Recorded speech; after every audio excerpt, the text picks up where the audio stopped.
बिस्मिल्लाहिर्रहमानिर्रहीम। अस्सलाम वालेकुम स्टूडेंट्स, मैं हूं हसन, आपका physics teacher.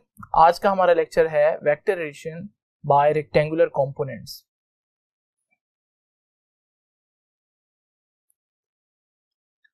Students, vector addition तो हम ऑलरेडी पढ़ चुके हैं, लेकिन जो मेथड हम लोगों ने पढ़ा अभी तक वो ग्राफिकल मेथड है। फॉर एग्जांपल, मैंने आपको बताया कि अगर हमारे पास एक वेक्टर है ए और एक वेक्टर बी है और मैं इनका रिजल्टेंट फाइंड आउट करना चाहता हूं, एडिशन करना चाहता हूं, तो मैं ए और बी को हेड टू टेल रूल के जरिए ज्वाइन करूंगा और पहले की टेल से आखिरी के हेड तक रिजल्टेंट होगा।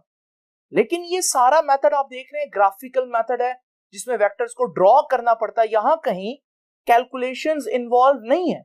लेकिन जस्ट इमेजिन करें, अगर ये दो वेक्टर्स ए और बी इस तरह से दिए हों और फिर मुझे इन्हीं दो वेक्टर्स को ऐड करना हो, तो यहां तो मैं हेड टू टेल रूल की बजाय कैलकुलेशंस चाहूंगा। लेकिन यहां पर हमें इन दोनों वेक्टर्स ए और बी को किस तरह से ऐड करना है, यही आज का हमारा टॉपिक है। तो पहले हम पढ़ते हैं आज का टॉपिक, जो कि बहुत इंपॉर्टेंट लॉन्ग क्वेश्चन है, और फिर उसके बाद हम आकर इस इक्वेशन को दोबारा से देखते हैं कि इस मेथड के जरिए इसको किस तरह से सॉल्व करना है। तो देखिए जी, टॉपिक है आज का वेक्टर एडिशन। पहले भी पढ़ा वेक्टर एडिशन, लेकिन पहले हेड टू टेल रूल से पढ़ा। आज है vector addition by rectangular components. Last lecture में हम लोगों ने रेक्टेंगुलर कंपोनेंट्स को बहुत डिटेल में देखा।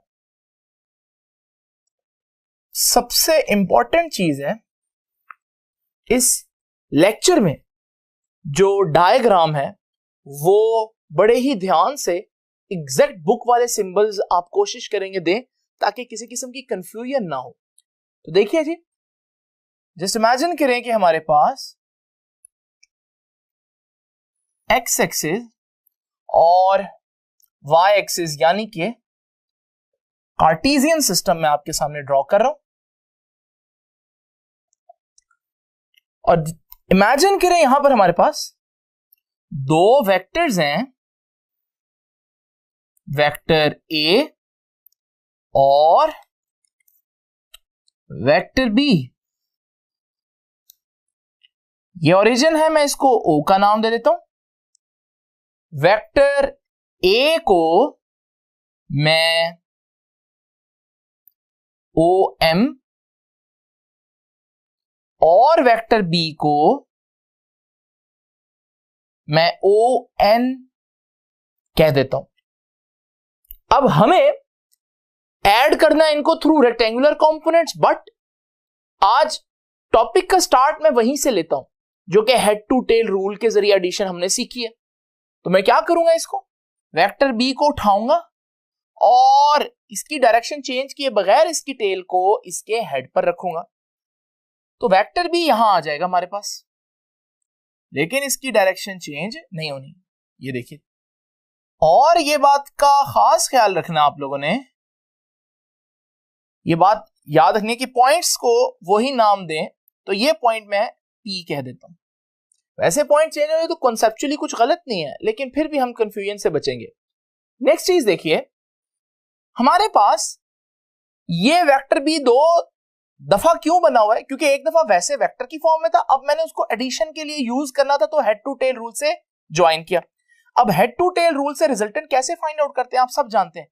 पहले की टेल से लास्ट के हेड तक एक वेक्टर ड्रॉ करें, और ये ब्लू कलर का जो वेक्टर है ये हमारा रिजल्टेंट है, और ये रिजल्टेंट बता रहा है कि ये सम है ए और बी वेक्टर्स का। तो ये है हमारे पास रिजल्टेंट ए प्लस बी के बराबर आ गया। अब नेक्स्ट स्टेप बहुत ध्यान से सुनिएगा। आपको जितने वेक्टर यहां नजर आ रहे हैं, कितने वेक्टर नजर आ रहे हैं, 3 वेक्टर्स नजर आ रहे हैं। आपने तीनों वेक्टर्स के परपेंडिकुलर कंपोनेंट्स या रेक्टेंगुलर कंपोनेंट्स ड्रॉ करने सिखाए थे मैंने लास्ट टाइम। बारी बारी ड्रॉ करते हैं जी। ये वेक्टर ए है, इसके रेक्टेंगुलर कंपोनेंट ड्रॉ करते हैं जी। वेक्टर ए से आपने एक स्ट्रेट लाइन एक्स एक्सिस तक लेकर आनी है। जिस पॉइंट पर वो कट करेगा यहां से यहां तक, ये है वेक्टर का एक्स कंपोनेंट और ये है वेक्टर का वाई कंपोनेंट। मैं इस पॉइंट को क्यों कह देता हूं, दिस पॉइंट। उसके बाद आपने वेक्टर बी को देखना जी। आपने वेक्टर बी के भी स्ट्रेट लाइन लेकर आनी और इस स्ट्रेट लाइन को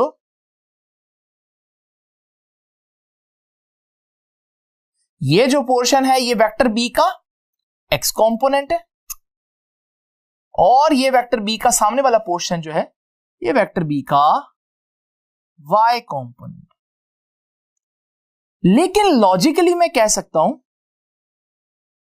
अगर मैं एक लाइन एक्सटेंड करूं, इस पॉइंट को मैं और इस पॉइंट को मैं एस कह देता हूं बुक के अकॉर्डिंग। अब जरा देखिए, ए वाई के सामने ये भी उतनी ही लेंथ है, तो मैं भी कह सकता हूं कि मैग्नीट्यूड में ये भी ए वाई जितना है। अगर बी एक्स इतना है तो ये भी तो बी एक्स जितना ही है, तो मैं कह सकता हूं टेक्निकली कि ये भी ऑलमोस्ट बी एक्स जितना। तो दोनों वेक्टर्स के एक्स और वाई कंपोनेंट्स मैंने ड्रॉ कर दिया आपके सामने।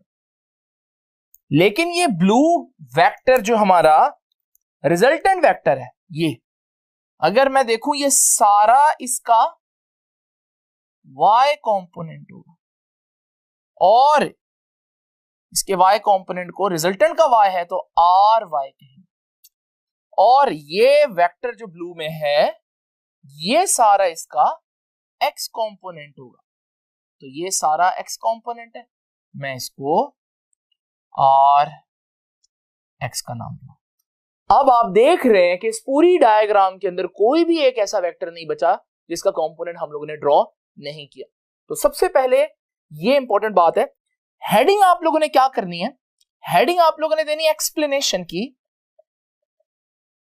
और अगर आप लोगों को याद हो, मैंने आप लोगों को बताया था कि एक्सप्लेन क्या करना है, जो कुछ आप लोगों ने इस डायग्राम के अंदर की एग्जैक्ट आप वही वर्डिंग में एक्सप्लेन करेंगे। तो आपकी बुक लिखिए consider two vectors A and B, और फिर वो कहेगा कि उनको ऐड कर रहे हैं by head to tail rule and their resultant is O P, और फिर वो सारा कुछ एक्सप्लेन करेगा। तो वो आप लोगों ने एक्सप्लेनेशन की हेडिंग में लिख देना। तो ये आप लोग बुक से देखेंगे। हम चलते हैं आगे। नेक्स्ट हेडिंग क्या होगी इसकी नेक्स्ट हेडिंग होगी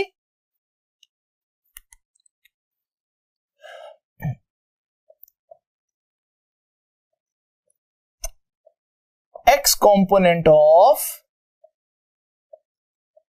रिजल्टेंट। देखिए,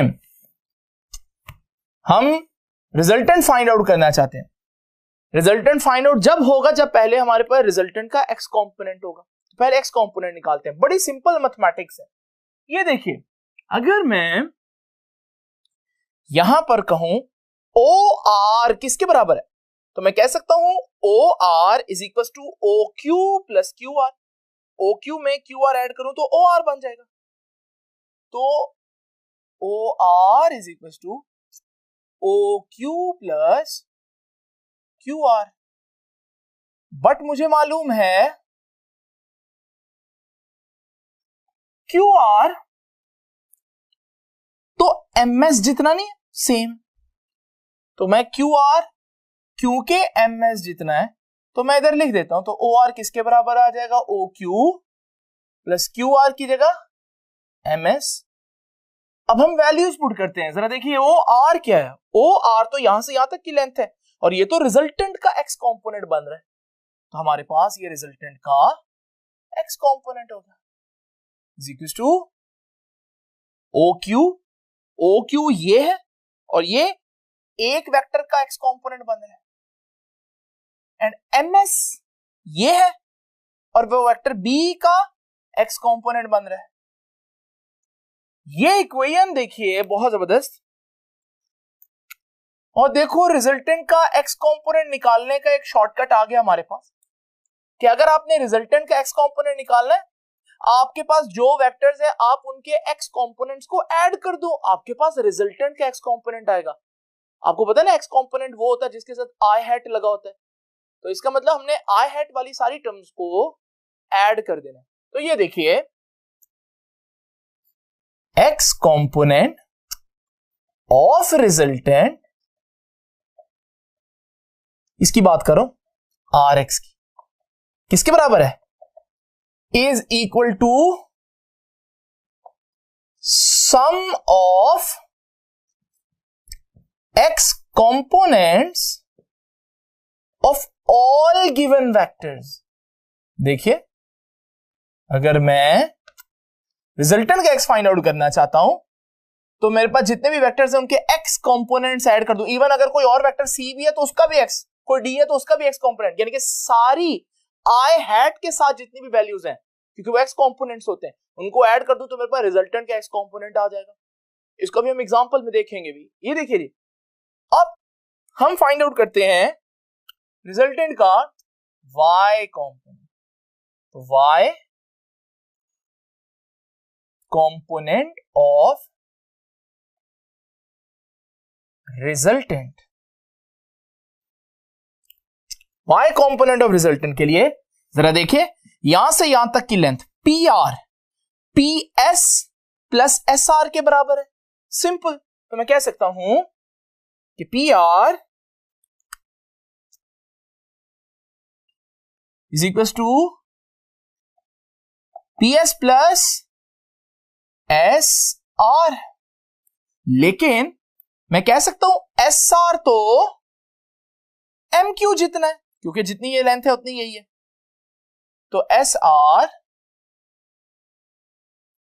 तो MQ जितना है, तो मैं SR की जगह MQ पुट करूंगा तो ये बन जाएगा PR is equal to SR की जगह MQ प्लस PS।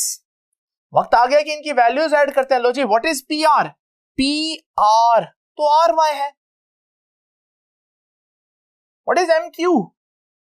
MQ ये चीज, ये तो A का Y कंपोनेंट है। और what is PS? PS B का Y कंपोनेंट है। इसका मतलब क्या हुआ? देखें, ऊपर जैसी बात आई है हमारे पास यहां पर भी, जिस तरह से अगर आपने रिजल्टेंट का x कंपोनेंट निकालना है, आप सारे x कंपोनेंट्स को ऐड कर दो, i हैट वाली वैल्यूज ऐड कर दो। और अगर आपने रिजल्टेंट का y कंपोनेंट निकालना है तो फिर आप क्या करें, सारे कंपोनेंट्स वेक्टर्स के y कंपोनेंट्स को ऐड कर दो, यानी कि j हैट वाली टर्म्स ऐड करनी है। तो यहां पर भी मैं वैसी ही लाइन लिखता हूं कि y कंपोनेंट ऑफ रिजल्टेंट, यानी कि RY की बात करो, इज इक्वल टू, कैसे फाइंड आउट किया जा सकता है, sum of y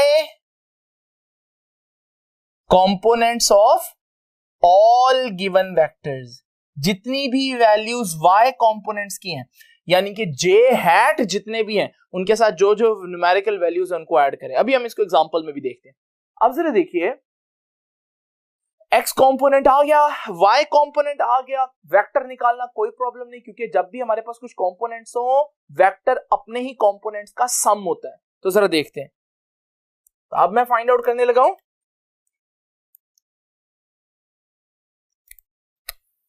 resultant vector.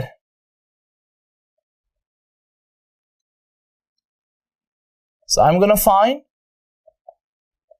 Resultant vector. अब हमें मालूम है रिजल्टेंट वेक्टर, कोई भी वेक्टर क्या होता है, अपने ही कंपोनेंट्स का सम होता है। तो हम कह सकते हैं कि रिजल्टेंट वेक्टर, देखिए वेक्टर का निशान डालो, अपने ही कंपोनेंट्स का सम होगा। और उसके कंपोनेंट्स क्या हैं, RX और RY। लेकिन याद रखिएगा कि ये वेक्टर्स हैं, तो फिर यहां पर भी मुझे वेक्टर का निशान डालना पड़ेगा। लेकिन अब मैं RX की वैल्यू पुट करूंगा। अगर आपको याद हो RX क्या है, अभी हमने फाइंड आउट किया, AX प्लस BX। तो RX की जगह AX प्लस BX आ जाता है। अच्छा, अगर आप वेक्टर का निशान नहीं डालना चाहते, तो फिर आप इसी के साथ यूनिट वेक्टर लगा दें, ये भी चलेगा और बुक आपकी ऐसे ही लिखेगी। अब आर एक्स क्या है, A X plus B X into I hat, और आर वाई क्या है, A Y plus B Y into J hat. ये है हमारे पास रिजल्टेंट वेक्टर। वेक्टर कह रहा हूं। अब हम निकालते हैं मैग्नीट्यूड। कैसे निकालना है रिजल्टेंट वेक्टर का, तो magnitude of resultant vector, magnitude of resultant vector. अगर आपको याद हो बच्चों, तो मैंने आपको बताया था कि रिजल्टेंट का फॉर्मूला हम लोगों ने कल भी डिस्कस किया, उससे पहले हमने यूनिट वेक्टर्स के क्वेश्चन में भी डिस्कस किया था कि रिजल्टेंट जब भी किसी चीज का मैग्नीट्यूड निकालना हो, यानी रिजल्टेंट वेक्टर का मैग्नीट्यूड निकालना है, उसका सिंपल तरीका है, एक तो अंडर रूट डालें और फिर ब्रैकेट्स डालें और उसका स्क्वायर डालें। पहली ब्रैकेट में एक्स कंपोनेंट आएगा और दूसरी ब्रैकेट में रिजल्टेंट का वाई कंपोनेंट आएगा, मगर एक्स कंपोनेंट तो क्या है, आर एक्स तो ए एक्स प्लस बी एक्स के बराबर है, तो इसकी जगह मैं ए एक्स प्लस बी एक्स लिखूंगा और उसका स्क्वायर। इसी तरह आर वाई क्या है, वाई कंपोनेंट्स का सम है, तो ए वाई प्लस बी वाई और उसका होल स्क्वायर आ जाएगा। और अब एंगल फाइंड आउट करना हो तो उसका क्या तरीका है, तो इसे मैं हेडिंग दूंगा direction of resultant vector. Direction of resultant vector, direction का फॉर्मूला याद है आप लोगों को, theta is equal to tan inverse ऊपर y कंपोनेंट नीचे x कंपोनेंट। रिजल्टेंट का एंगल निकालने तो रिजल्टेंट का y कंपोनेंट ऊपर और रिजल्टेंट का x कंपोनेंट नीचे, मगर आज तो हम लोगों ने फाइंड आउट किया है कि theta is equal to tan inverse R Y की जगह A Y plus B Y और आर एक्स की जगह A X plus B X. तो ये है हमारे पास रिजल्टेंट का एंगल भी फाइंड आउट किया जा सकता है। तो वो सारी चीजें जो vector addition head to tail rule से पहले फाइंड आउट कर रहे थे, आज हम हेड टू टेल रूल की बजाय वही सारी चीजें फाइंड आउट कर रहे हैं vector addition by rectangular components के जरिए। थोड़ी देर में हम इसकी डिटेल्स भी देखेंगे, लेकिन यहां मैं एक और बात बता दूं कि हम लोगों ने स्टार्ट में सिर्फ 2 वेक्टर्स लिए। ये जरूरी नहीं है कि स्टार्ट में 2 ही वेक्टर्स हो, 3 हो सकते हैं, 4 हो सकते हैं, ये तो कई वेक्टर हो सकते हैं। अगर हमारे पास ज्यादा वेक्टर्स हो तो फिर फॉर सेवरल कोप्लेनर वेक्टर्स, आपको याद है फर्स्ट लेक्चर में मैंने आपको कोप्लेनर वेक्टर की डेफिनेशन बताई थी, एक ही प्लेन के ऊपर, जैसे व्हाइट बोर्ड के ऊपर अगर कोई वेक्टर्स आ जाए तो वो सारे के सारे कोप्लेनर होंगे क्योंकि व्हाइट बोर्ड के प्लेन के ऊपर आ रहे हैं। अगर बहुत से वेक्टर्स हैं तो भी मैग्नीट्यूड निकालना कोई प्रॉब्लम नहीं है, वही फॉर्मूला है, वही फॉर्मूला है। लेकिन अब जरा देखिए अंडर रूट, अब ए एक्स प्लस बी एक्स का स्क्वायर है, लेकिन अब आप लिखेंगे ए एक्स प्लस बी एक्स, अगर कोई तीसरा वेक्टर सी है तो उसका भी एक्स कंपोनेंट ऐड करेंगे, इसी तरह डी है तो उसका भी, तो हम यहां पर डॉट लगा देते हैं कि जितने भी एक्स कंपोनेंट्स हैं उन सबको ऐड करेंगे, यानी ये इसी फार्मूले की एक्सटेंशन है सिर्फ। इसी तरह आगे आना था y कंपोनेंट, पहले तो हमने 2 वेक्टर्स लिए थे तो ए वाई प्लस बी वाई, लेकिन अब तीसरा कंपोनेंट है तो सी वाई, और अगर चौथा वेक्टर है तो उसका भी कंपोनेंट लेंगे और इसका स्क्वायर लेंगे। ये वही फार्मूला है, लेकिन अब मैं बता रहा हूं अगर बहुत से वेक्टर्स हो हमारे पास, सेवरल कोप्लेनर वेक्टर्स हो, बहुत से कोप्लेनर वेक्टर्स हो, 2 से ज्यादा हो, तो फिर हमने क्या करना है। इसी तरह अगर आपने एंगल निकालना है तो एंगल निकालने का फार्मूला क्या है, theta is equal to tan inverse y component over x component. पहले y कंपोनेंट में कौन आ रहा था, 2 वेक्टर्स थे, उनके y कंपोनेंट का सम, अगर ज्यादा होंगे तो ए वाई प्लस बी वाई के साथ सी वाई भी आएगा। इसी तरह नीचे x कंपोनेंट्स में ax प्लस bx के साथ cx भी आएगा और dx भी आएगा अगर चौथा कंपोनेंट चौथा वेक्टर भी है। तो ये वो फार्मूले हैं, अगर हमारे पास बहुत से कोप्लेनर वेक्टर्स हो तो फिर हम इसको यूज करेंगे। तो ये था, आपने देखा कि हम लोग स्टार्टिंग से लेकर एंडिंग तक ये सारे स्टेप्स को एक सीक्वेंस में अगर याद कर लें तो हम बड़ी आराम से वेक्टर्स को सॉल्व कर सकते हैं। आइए देखते हैं कि vector addition by rectangular components में कितने स्टेप्स हम लोगों ने देखे। तो स्टूडेंट्स, अगर मैं समराइज करूं, खुलासा करूं आज के लेक्चर का, तो वो कुछ ऐसे है। मैं आपको बताता हूं कि vector addition by rectangular components में कितने स्टेप्स हैं। तो पहला स्टेप क्या था कि आप सारे वेक्टर्स जो हैं उनके x और y कंपोनेंट्स फाइंड आउट कर लें। तो पहला स्टेप यही हुआ कि find x and y components of all given vectors. दूसरे स्टेप में आप क्या करेंगे, find x component of resultant vector. Resultant vector का x कंपोनेंट फाइंड आउट करें। कैसे? By adding x component of all the vector. सारों के x कंपोनेंट्स ऐड कर दो, रिजल्टेंट का x आ जाएगा। इसी तरह सारों के y कंपोनेंट्स ऐड कर दो तो रिजल्टेंट का y भी आ जाएगा। तो फिर हम कहेंगे कि bye find y component of the resultant vector by adding y component of all the vectors। अब रिजल्टेंट का x भी आ गया दूसरे स्टेप में और रिजल्टेंट का y भी आ गया तीसरे स्टेप में। जब हमारे पास x कंपोनेंट हो, y कंपोनेंट हो, क्या मैग्नीट्यूड निकालना मुश्किल काम है? तो जरा देखिए, बस आप फार्मूला अप्लाई करें और फार्मूला है you can find the magnitude of the resultant vector by using the formula r is equals to under root x component का स्क्वायर प्लस y कंपोनेंट का स्क्वायर, जो भी वैल्यूज आई हैं। और if you want to find out the angle तो फिर आप करेंगे theta is equal to tan inverse y component over x component. तो ये हमारे पास वो स्टेप्स हैं जो अगर आप याद कर लें तो ना सिर्फ ये लॉन्ग क्वेश्चन लिखने में आपको बहुत आसानी होगी, बल्कि अगर आपको ये न्यूमेरिकल आता है तो भी आप इसको बहुत आसानी से सॉल्व कर लेंगे। लेकिन यहां पर बात नहीं खत्म हुई। एक चीज अभी भी कंफ्यूज कर रही है और वो है थीटा। मैंने आपको बताया था मैथमेटिक्स में किसी भी एंगल को थीटा कहते हैं, फिजिक्स में हर एक एंगल को थीटा नहीं कह सकते, बल्कि फिजिक्स में थीटा की बड़ी स्पेशल डेफिनेशन है। फिर से बात करते हैं। तो थीटा की डेफिनेशन मैंने आपको पहले लेक्चर में बताई थी, दोबारा रिपीट करता हूं। What is theta? Theta is not any angle which a vector makes, बल्कि theta is an angle which a vector makes with positive x-axis in anti-clockwise direction। ये बहुत जरूरी है, दो वर्ड्स, पॉजिटिव x-axis से बनना चाहिए और anti-clockwise डायरेक्शन में, यानी कि क्लॉक के ऑपोजिट डायरेक्शन में बनना चाहिए। तो ये दो इंपॉर्टेंट बातें आप लोगों ने याद रखनी है। अब जरा देखते हैं हमारे पास, ये देखिए हमारे पास ये एक एक्स वाई प्लेन है। अगर आप देखें इस एक्स वाई प्लेन के चार हिस्से हैं। पहली बात आपको मैंने बताई थी कि राइट साइड पर एक्स की वैल्यूज पॉजिटिव होती हैं और लेफ्ट साइड पर एक्स एक्सिस की वैल्यू नेगेटिव होती है।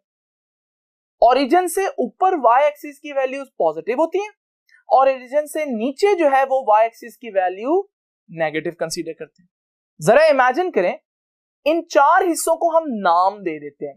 ये जो एक्स वाई प्लेन है, इस एक्स वाई प्लेन में जो पहला हिस्सा है इसे हम बोलते हैं फर्स्ट क्वाड्रेंट, इसी तरह इसको बोलते हैं second quadrant, then we have a third quadrant and fourth quadrant. तो एक प्लेन में चार क्वाड्रेंट होते हैं। अगर आप फर्स्ट क्वाड्रेंट में कोई वेक्टर देखिए, तो ये देखिए ये वेक्टर है हमारे पास।